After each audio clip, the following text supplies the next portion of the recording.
gusangira mu mutima wawe kandi Yesu ari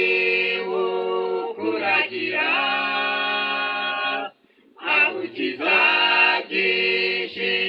bigutitirishe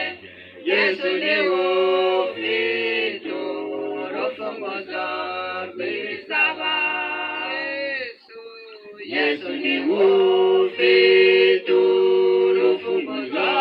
rw'ibisaba ku muntu wese wirira witinya reka gucogora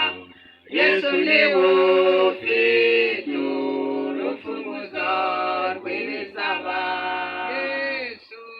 Yesu ni ufite urufunguzo rw'ibisaba ku muntu wese wirira witinya reka gucogora Yesu ni ufite